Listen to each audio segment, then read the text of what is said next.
too. Hang on. Well, you said There that. is Keep practicing, open your midnight show sun by the tomorrow. men of oil for gold. The Arctic, the northern lights have seen queer sights, but the queerest I ever did see was that night on the marge of Lake Labarge. I cremated Sam McGee.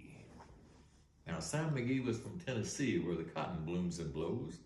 Why he left his home in the south to roam round the pole, God only knows. He was always cold, but the land of gold seemed to hold him like a spell, though he'd often say in his homely way that he'd sooner live in hell. On a Christmas day, we were mushing our way over the Dawson Trail. Talk of your cold. Through the parka's fold, it stabbed like a driven nail. If our eyes we'd close, then the lashes froze, till sometimes we couldn't see. Wasn't much fun, but the only one that whimpered was Sam McGee. And that very night, as we lay packed tight in our robes beneath the snow, the dogs were fed and the stars overhead were dancing heel and toe, he turned to me and, Cap, says he, I'll cash in this trip, I guess. And if I do, I'm asking that you won't refuse my last request. Well, he seemed so low that I couldn't say no. Then he says with a sort of moan, it's the cursed cold, and it's got right hold till I'm chilled clean through to the bone. Yet 'tain't being dead, it's my awful dread of the icy grave that pains. So I want you to swear that foul or fair, you'll cremate my last remains. Well, a pal's last need is a thing to heed, so I swore I would not fail. And we started on at the streak of dawn, but God, he looked ghastly pale. He crouched on the sleigh and he raved all day of his home in Tennessee. And before nightfall, a corpse was all that was left of Sam McGee. Now, a promise made is a debt unpaid, and the trail has its own stern code. In the days to come, though my lips were dumb, in my heart how I cursed that load.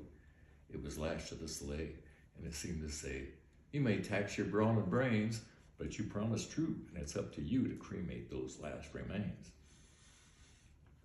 And every day that quiet clay seemed to heavier and heavier grow, and on I went, though the dogs were spent and the grub was getting low. The trail was bad, and I felt half mad, but I swore I'd not give in. I'd often sing to the hateful thing, and I hearkened with a grin. Till I came to the marge of Lake Labarge, and a derelict there lay. It was jammed in the ice, but I saw in a trice it was called the Alice May. Then I looked at it, and I thought a bit, and I looked at my frozen chum. Then here, says I, with a sudden cry, is my crematorium. Some planks I tore from the cabin floor, and I lit the boiler fire. Some coal I found was laying around, and I heaped the fuel on higher. The flames just roared, and the furnace roared. The flames just soared, and the furnace roared. Such a blaze you seldom see. Then I burrowed a hole in the glowing coal, and I stuffed in Sam McGee. Then I took a hike, for I didn't like to hear him sizzle so. And the heavens scowled, and the huskies howled, and the wind began to blow. It was icy cold, with hot sweat rolled down my cheeks, and I don't know why. And the greasy smoke and an inky cloak went streaking down the sky. I do not know how long in the snow I wrestled with grisly fear, but the stars came out and danced about ere again I ventured near. I was sick with dread, but I bravely said, I'll just take a peek inside. I guess he's cooked, and this time I looked. Then the door opened wide, and there sat Sam looking cool and calm in the heart of the furnace roar. And he wore a smile you could see a mile, and he said, please close that door. It's fine in here, but I greatly fear you let in the cold and storm. Since I left Plum Tree down in Tennessee, this is the first time I've been warm.